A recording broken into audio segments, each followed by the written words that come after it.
Cuando el dolor toca la puerta, es una buena oportunidad para aprender a orar. Porque, ¿cómo oramos cuando nos enteramos que alguien está sufriendo? ¿Oramos si es una enfermedad para que se sane? ¿Oramos para que Dios le dé fortaleza para soportarlo? Y cuando se trata de nosotros, ¿qué tipo de oraciones hacemos?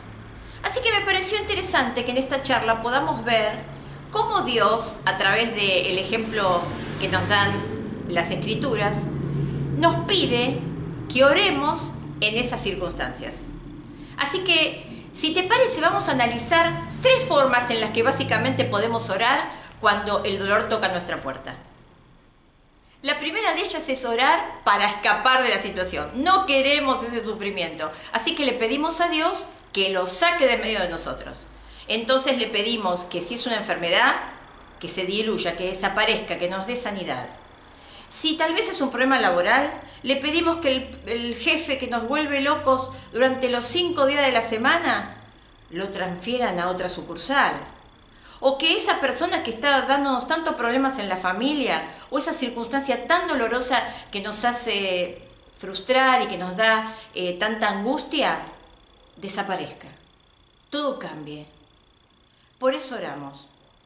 Ahora, ¿está mal orar así? Si vemos el ejemplo del apóstol Pablo, entendemos que no.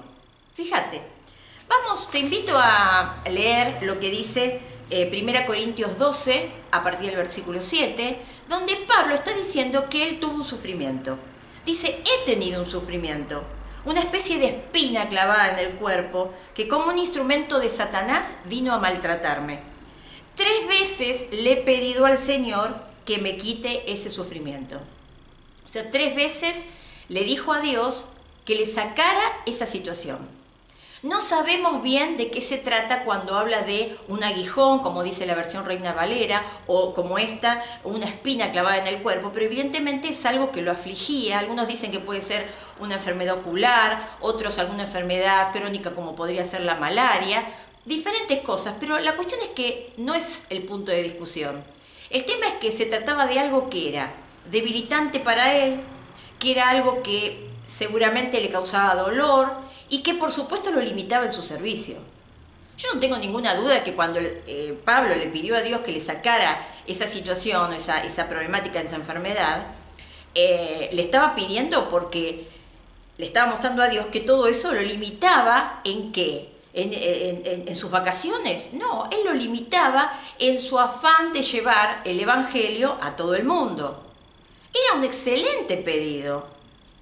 Sin embargo, Dios no se lo respondió.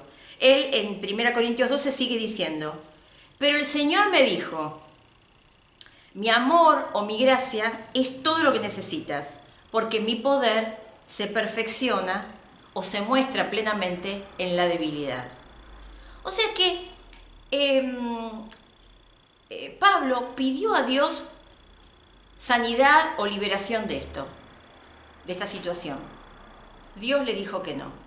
No estaba mal. Si vemos en el libro de Isaías, Ezequías le pidió a Dios que lo sanara de una enfermedad. Y el mismo Dios le dio como una especie de pasta de higos para que se pusiera sobre la zona enferma y se curó.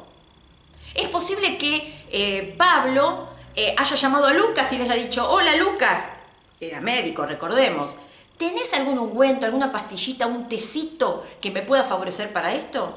Y no hizo mal.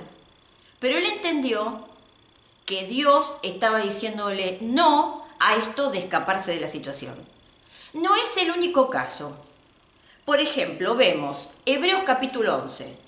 Hebreos capítulo 11, lo primero que nos viene es la galería de los héroes de la fe. Ahí tenemos gente como Noé, como Moisés, como José, como Abraham, gente que a través de la fe hizo cosas grandiosas. Pero a partir del versículo 35 vemos otro tipo de personas cuyos nombres no se mencionan, pero que fueron maltratadas, perseguidas, que vagaron por el desierto, pasando miserias. Y todas ellas, dice, fueron aprobadas por su fe. Pero entonces, ¿qué pasa?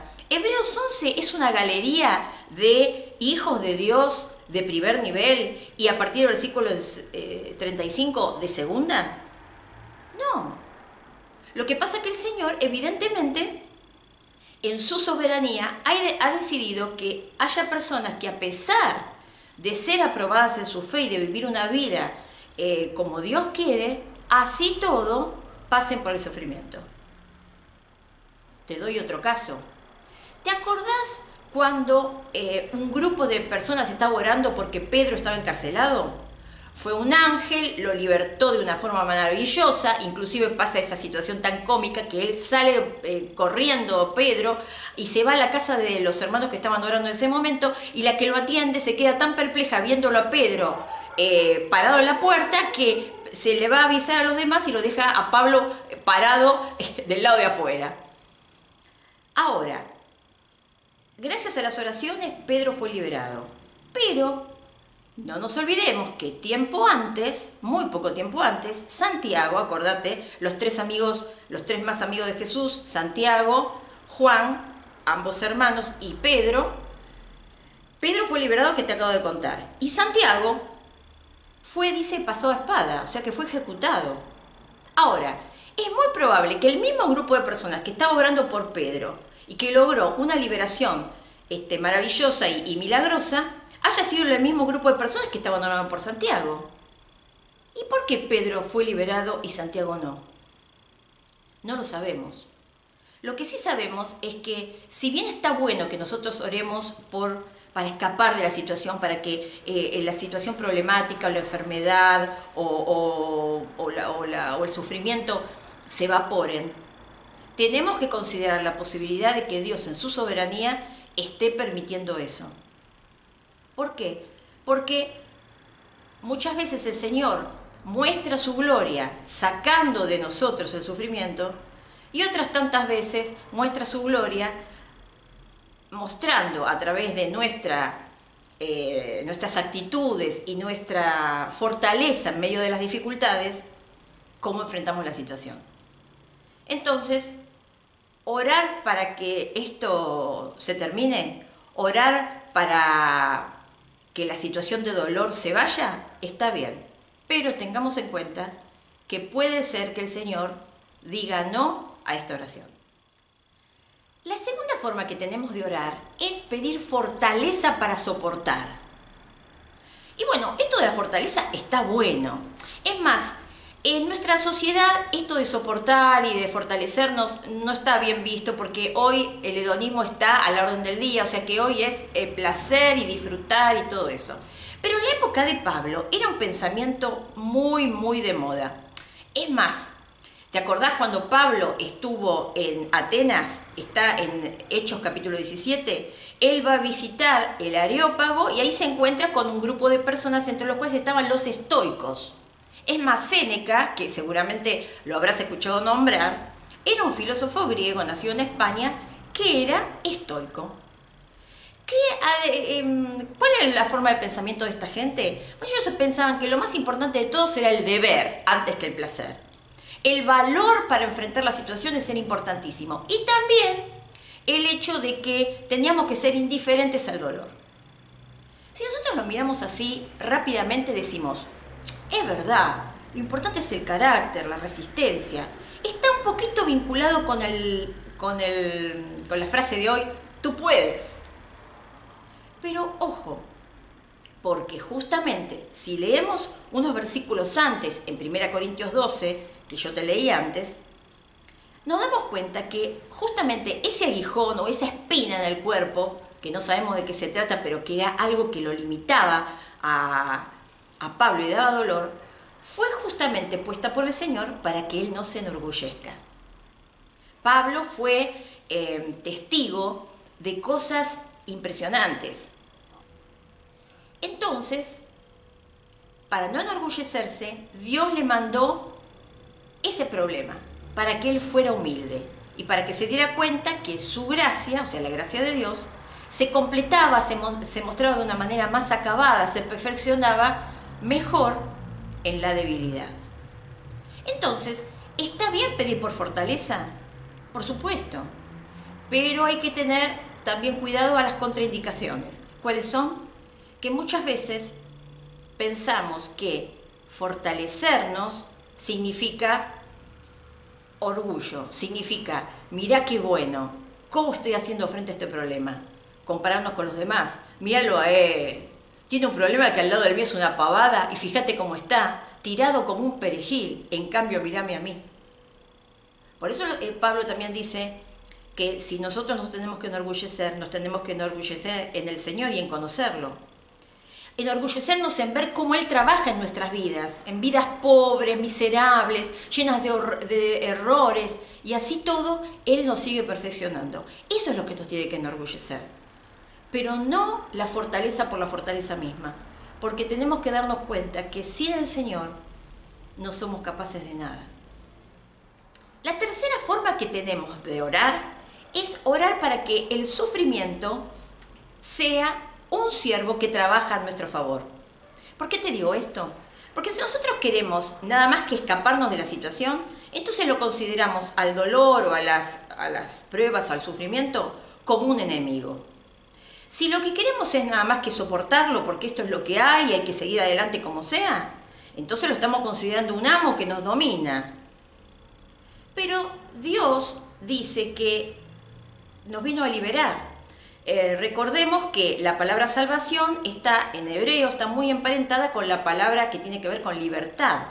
Entonces, si el Señor nos vino a traer libertad, nosotros no tenemos ni que escaparnos de los enemigos, ni tampoco dejarnos dominar por nada. Al contrario, tenemos que nosotros ser amos de aquellas cosas que nos hacen sufrir. Dice Romanos 8, 37 y 38.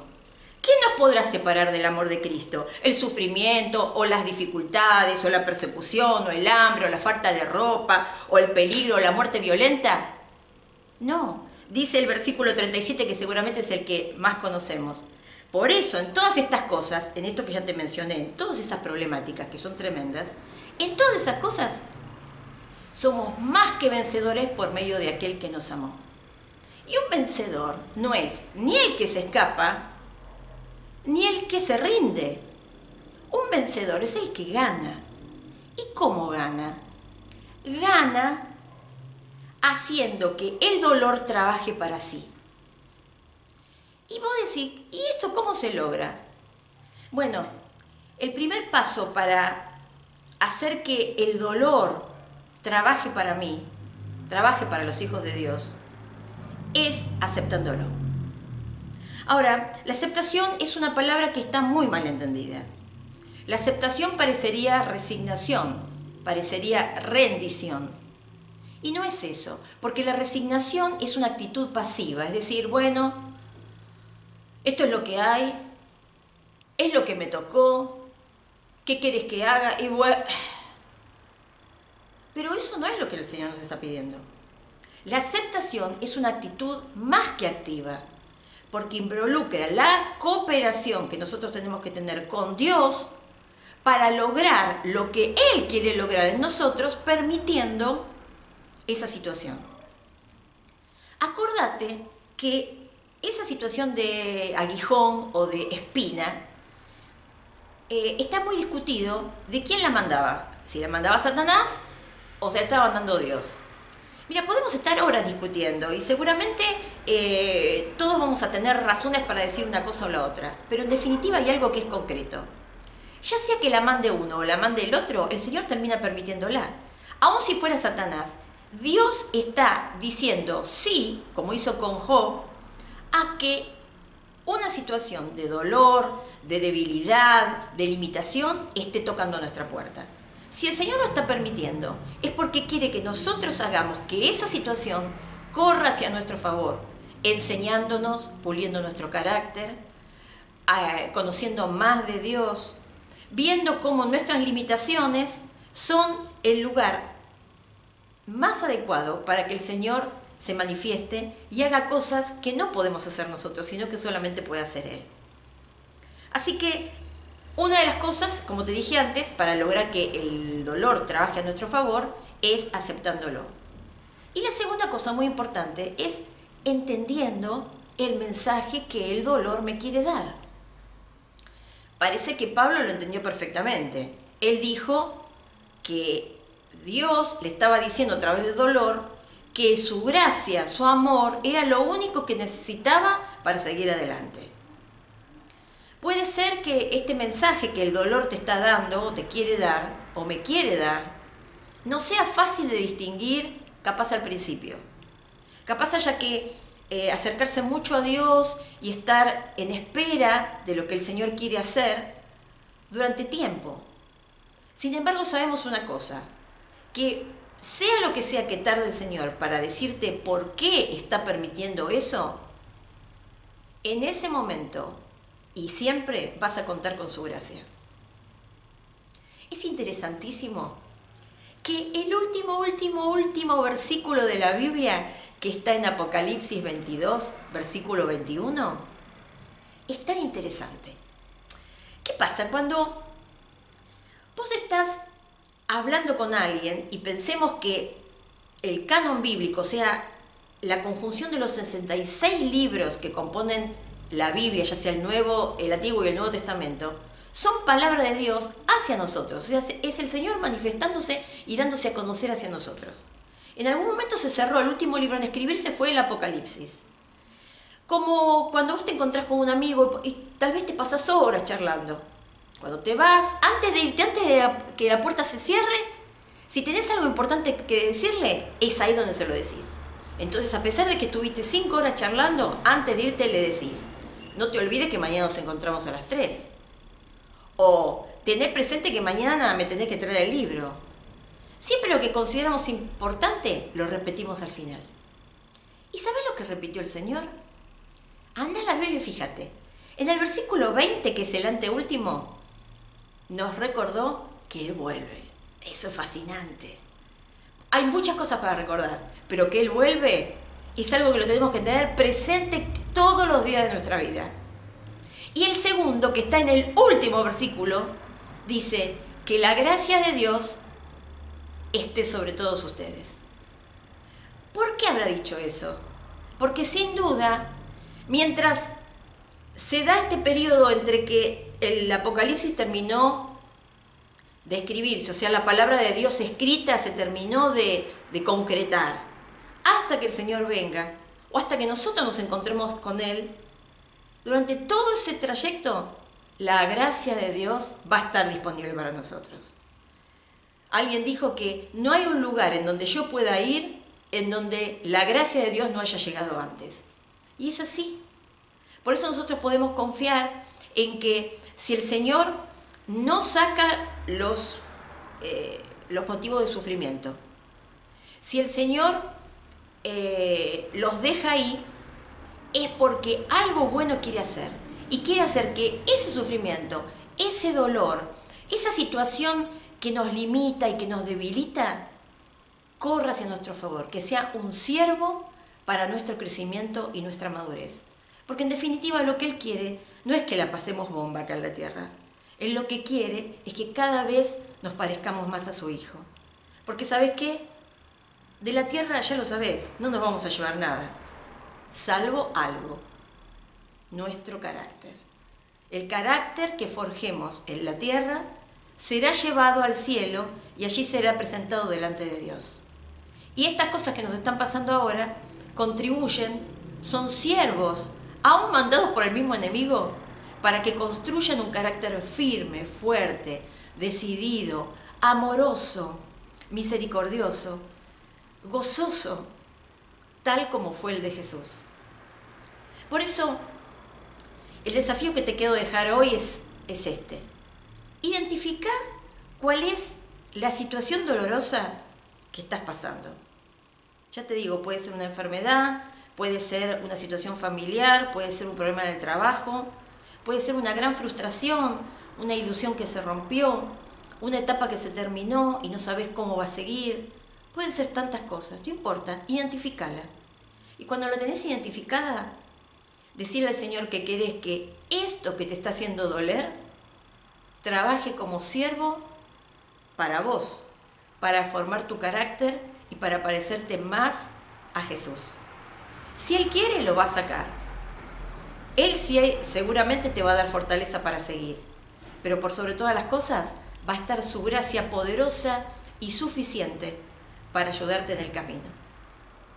Por eso, qué bueno, ¿no? Que cuando el dolor toque a nuestra puerta, es un momento ideal para empezar a orar de una manera diferente por estas situaciones. Hasta la próxima.